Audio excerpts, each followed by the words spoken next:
Boys, what's good? It's Herm. We're here today to talk about the Portland Trail Blazers and the huge decision that they have with this year's third overall pick. Once again, I know the lighting's not good, but we move anyway, that's fine. So what should the Portland Trail Blazers do? So they basically have two options. They can trade the pick and try to contend, which I think is a difficult path, and continue to compete with Damian Lillard as he turns 33 pretty soon, or they could keep the pick, draft a young player. At that point, you're probably trading Dame. I mean, there's kind of two scenarios there. You could keep the pick, take a player, keep Dame, or you could keep the pick, take a player, and trade Dame. So there's a couple options here, but it's a really big decision because it feels like right now the front office is leaning towards trading the pick, and I think that might not be a great idea. I think it might be kind of foolish to trade the pick at this point just because of how the team finished last year, where they finished the last couple years, and how kind of unrealistic it is for them to compete immediately. But let's look into both options because I think there are kind of pros to both options, whether it's trading the pick or keeping it, in which direction the team should go moving forward. I think there are multiple ways there that they could go. But before we get into that, think about subscribing if you're new to the channel. If you enjoy the videos, you like basketball content, just think about sticking around. We're on the road to 8,000 subs. But what should Portland do with the third pick? First, let's look at the option of trading the pick. What are the kind of guys that they could get back? The one that gets talked about the most, the one I've seen the most about, is Pascal Siakam. So what could a potential trade to get Siakam on the Blazers look like? I think you're looking at the Blazers getting Siakam, and then the Raptors getting a package that looks like the number 3 pick and Anfernee Simons. I think those two pieces would have to be in it. And then a forward like Nasir Little and guard Keon Johnson just to make the salaries work in total. And then after that, you're probably looking at a Blazers starting 5 of Damian Lillard, Shaedon Sharpe, Jeremy Grant, Pascal Siakam, and Jusuf Nurkic. Is that a championship contention team? To me, it's not. It's just not. Dame and Siakam are a cool pairing, and I like the idea of getting Jeremy Grant and keeping him because he is a free agent this summer. But if you can keep him, I mean, it's a cool kind of threesome with Lillard, Grant, and Siakam, but Nurkic has really kind of fallen off from where he was before. Shaedon Sharpe as well just kind of isn't there yet. He's not quite ready to be that guy on a contending team, I wouldn't say. So Pascal Siakam here, yes, he might be the best player you get back, but I just don't think a deal like this really moves the needle that much. If Pascal Siakam is a Blazer next year, they make the playoffs. Let me not be crazy about it. This roster would make the playoffs, but I just don't know if it makes you really contenders per se. Next, a guy like Mikal Bridges, who it's very well known that Damian Lillard loves. He loves this dude. He wants him on his team. I think it's going to be super hard to convince the Nets to give up a guy like Mikal Bridges just because of how good he looked down the stretch for them last year. It kind of looks like he's leaning towards being an all-star player, and I think you'd be hard-pressed to get them to move them, but if you get Mikal and the Blazers, the deal probably looks something like the 3rd pick, the 23rd pick, Shaedon Sharpe, and Nasir Little. I think you're getting pretty decent value there if you're the Nets, because you're getting the 3rd pick who, by most draft standards is an all-star upside kind of guy. Shaedon Sharpe, who a lot of people love as an upside guy around the league, as well as the 23rd pick. So you're basically, with Shaedon Sharpe being raw as a player, you're basically getting 3 first-round talents, and 2 of them being very high-level ones. So it allows you to get 2 guys who can really improve, and Shaedon Sharpe as well was really good with the Blazers down the stretch last year, so you get 2 important pieces for your team moving forward, and you move on from Mikal Bridges, which I don't think they'll do, but this allows you to have a little bit better of a lineup, because you keep Anfernee Simons in a deal like this, who's more ready to be that guy right now than someone like Shaedon Sharpe is. So if you're looking at that, you probably have a starting lineup of Dame, Simons, Bridges, Jeremy Grant, and Jusuf Nurkic. Defensively, I think a backcourt of Lillard and Simons is always going to be an issue. If you have 2 small guards, especially with their very similar play styles, you're probably going to have troubles, and just having those 2 together long term might be kind of an issue. But you get Bridges and Grant, who are 2 very, very good wing defenders, so that's helpful in that aspect. And I think this makes them better. I think actually this is probably slightly better for them than the Siakam deal, just because they can keep Simons in it They do give up on Sharpe, so that hurts their future even more, but helps them contend better right now. Third, Jaylen Brown, who I would love to see on Portland. I just think this would be a super fun player to be on Portland's team. So the Blazers here get Jaylen Brown. The Celtics would get the third pick, Anfernee Simons, as well as Yusuf Nurkic, just for salary kind of stuff. But Jaylen Brown is about to get the bag. He made All-NBA this year. I actually don't know if they can give you a supermax and then trade you, so I think this would be more of a regular max contract. So it's whether or not Jaylen Brown is okay with that, whether he's down to do something like that, because you'd probably have to, it would look really bad if they just traded you rather than giving you the supermax if the player didn't kind of approve it. But if you're looking at one like this, you're looking at a starting lineup of Dame, Jaylen Brown, Matisse Thybulle, Jeremy Grant, and Drew Eubanks. Eubanks has looked all right in stretches. They would need a center upgrade, but I just love the defensive potential of having Jaylen Brown in your backcourt and then running out Thybulle and Grant. I think would be really super solid. And I think Jaylen Brown kind of completes all the weaknesses that Dame has. I think Dame and Jaylen Brown is a perfect pairing in the backcourt. Jaylen Brown just averaged like 27 points a game. This dude is a stud. He's a perennial all-star. He's an all-NBA level player, and adding him next to Dame I think would make this team very fun and very good. The backcourt of Dame and Jaylen Brown would be the best backcourt in the league. I don't care. You can throw any other backcourt at me. This would be the best backcourt in the league. So if you can get Jaylen Brown, if they make the finals, I think this is done. I think they just keep JB. But if they end up losing in Game 7, I think they'll seriously look at potentially moving a guy like JB. And if he's available, Portland should try to jump on it. But if you're going to give up the third pick, this is a deal I don't mind, because I think it actually helps you become a really good team. And then finally, the last kind of specific player I wanted to look at here was Cat. So the Blazers here get Cat, and the Timberwolves get Simons, Nasir Little, and 3 first-round picks, but not this year's pick. So they get a 2024 first, a 2026 first, and a swap in 2027. So everybody knows how the T-Wolves lost all those draft picks last offseason, and they want to get them back. That's just what they want to do. So if it's just a third pick and a couple of guys, that doesn't really move the T-Wolves needle that much, but getting multiple first-round picks like this would, and they get Simons to pair with Anthony Edwards in the backcourt going forward, which I think would be super exciting because Anthony Edwards is actually a very good defender, so pairing them together I think would be cool. But for the Blazers here, you're looking at a lineup that would be young, but I think would be really interesting. So you have Damian Lillard, you have Shaedon Sharpe, you have Brandon Miller, who's I think would be the 3rd overall pick, a guy that's been compared to Paul George. You get Jeremy Grant still, and you have Karl-Anthony Towns.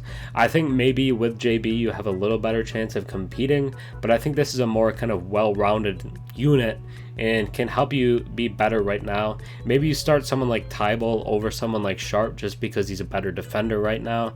It doesn't provide the same level of offensive spark, but that's what you have Miller for, the younger guy. So I think this could be an interesting piece, but let's get to the side that I prefer, which is keeping the pick. I think they'd be better off keeping the pick just long term, and let's get into some reasons why. So if you do that, you keep the young core, and I highlighted 4 guys that I think are super important to the young core. The top 2 are the 2 that everybody knows, but these other 2 are guys that I think could be really impressive and important for the team moving forward, but are kind of underrated.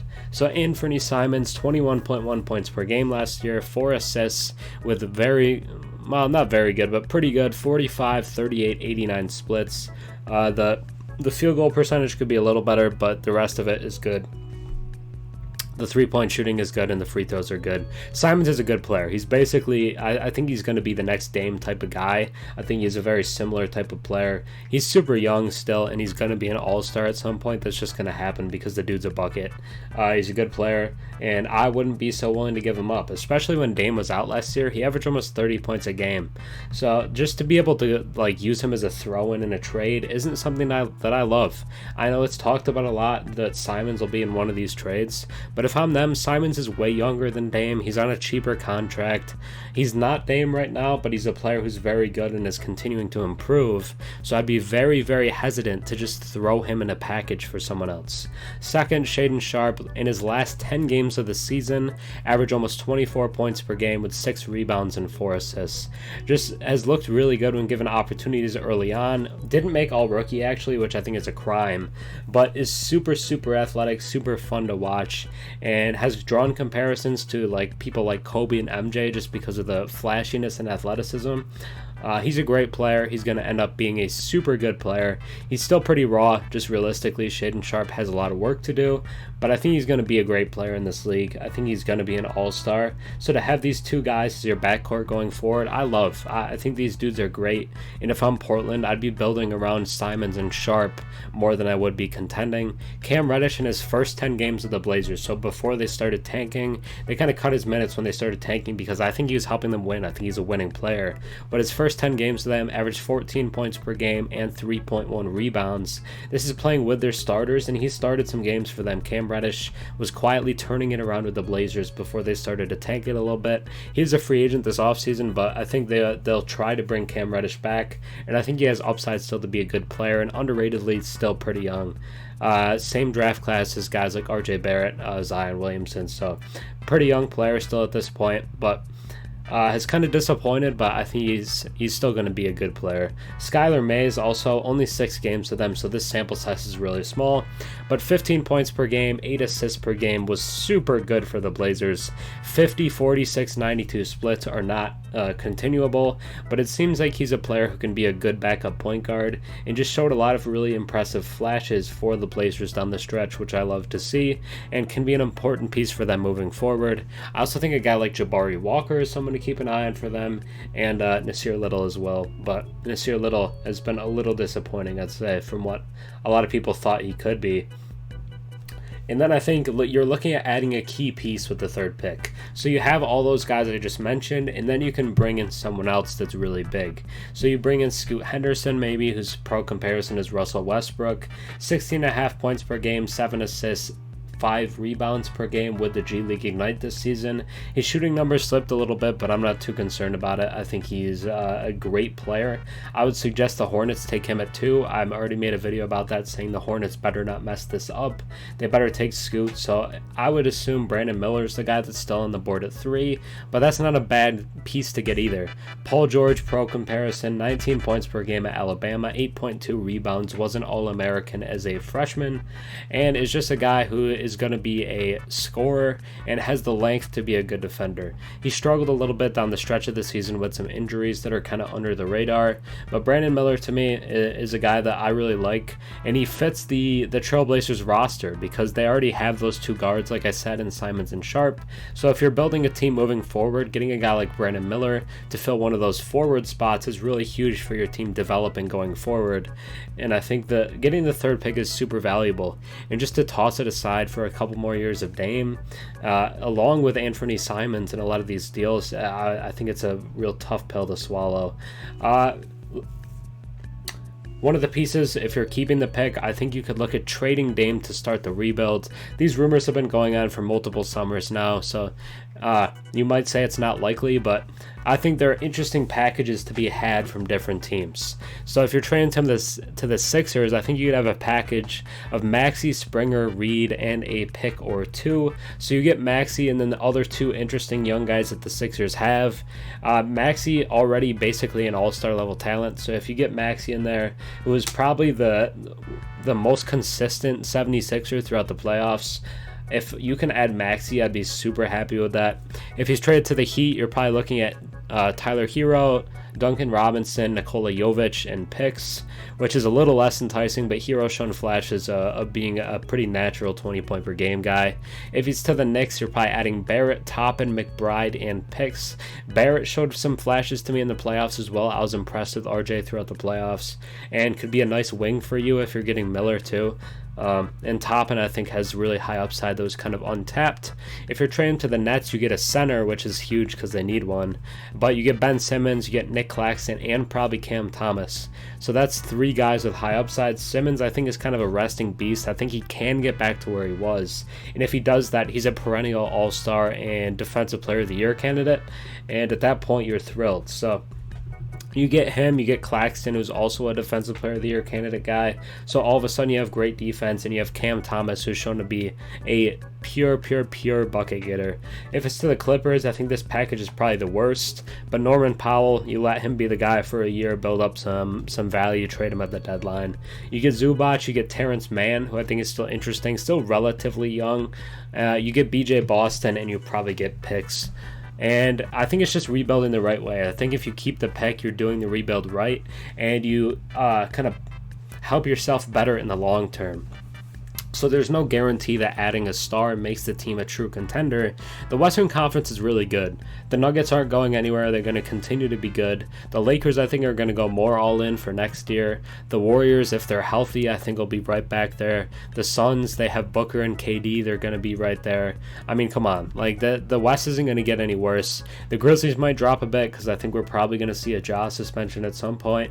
But if you're getting like the Kings are still going to be good. The Clippers are still probably going to be good. There's just a ton of good teams in the West. So just assuming you add one star to a team that didn't make the play-in tournament, I think it's kind of bold to assume that team is going to be a contender. It's not easy to jump from outside of the play-in to title contention. It's just not.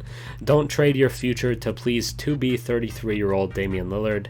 Dame is getting kind of old. He's going to be 33 by the time next season starts. So trading your entire future to make him happy, I think it is a tough pill to swallow as well, and something that's just not kind of thrilling to me. You have legit all-star upside with Simons, Sharpe, and whoever the third pick is going to be. So those three guys would be great to build around for the future and give the Trailblazers one of the brightest futures in the league. Like, we talk about all these teams, but with Simons, Sharpe, and probably Brandon Miller, you have a great future. You have three great guys and just a great pieces going forward, and you can add another all-star upside or already all-star talent in a Damian Lillard trade.